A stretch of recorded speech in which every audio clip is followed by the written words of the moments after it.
Boring kan kalau macam mengamuk macam mengamuk dengan tembok. Jadi saya kena debik sikit. Jadi tengok dia bangun ke tak. Tapi tak. Macam gitu juga. Saya ajak dia juga. Kalau boleh, saya nak tolong dia, nak bantu dia selamatkan rumah tangga kan. Kalau boleh saya nak tolong dia, bantu dia pergi jumpa kaunselor. Tapi dia tak nak. Dia tolak. Dia kata dia tak sakit. Dia kata saya yang sakit.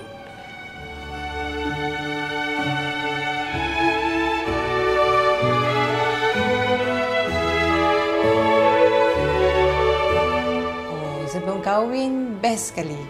Sebab kan, suami saya ni dia seorang sangat loving lah. Dia memang tak banyak cakap punya orang. Tapi bila saya keluar gitu, macam saya dapat rasa yang diri saya ni diperhatikan, disayang. Selepas berkahwin, perubahan isteri saya lebih-lebih lagi 2 tahun kebelakangan ni agak ketara juga. Dia seolah macam kadang-kadang kan saya macam kalau tanya dia sesuatu dia tak nak jawab tau. Dia macam diam je, lembik lah, diam je. Kadang-kadang saya like macam, wake up lah. Kau lelaki ke apa ni? Kalau aku pukul kau ada react tak? Lepas kahwin, saya rasa saya tak ada apa-apa yang berubah. Kenapa dia cakap apa-apa ke?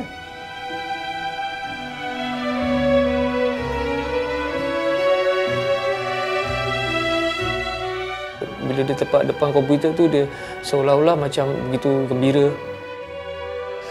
Saya rasa itu sajalah yang boleh saya dapat kenikmatan. Dapat jumpa kawan-kawan, tak stres sangatlah. Saya tak macam jadi mendak lah, tak payah fikir pasal kat rumah je. Selalu sangat ada aktiviti dia. Balik malam, kadang mabuk. Pernah saya jumpa pil kat dalam beg dia. Dia kalau saya suruh buat apa-apa, dia kata okey. Sampai saya mengamuk, baru dia jalan. Just jangan kasi saya marah. Kadang-kadang kalau macam saya marah, jangan press the wrong button gitu. Kadang-kadang dia manja tetap manja. Nanti lagi 10 minit mengamuk, habis semua jahanam. Saya ingat saya dipukul.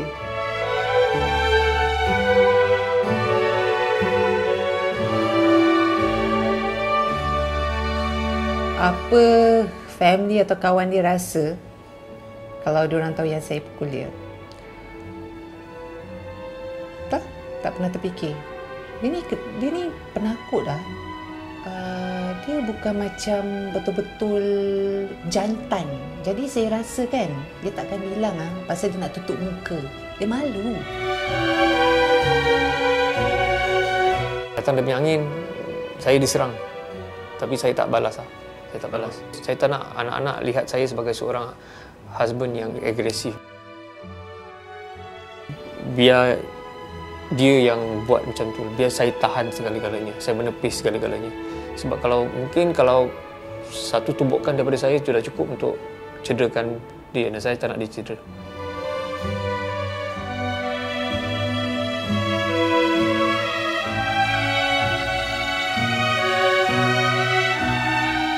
Tanggungjawab dia sebagai seorang isteri tu seolah-olah dah macam dah tak ada lagi.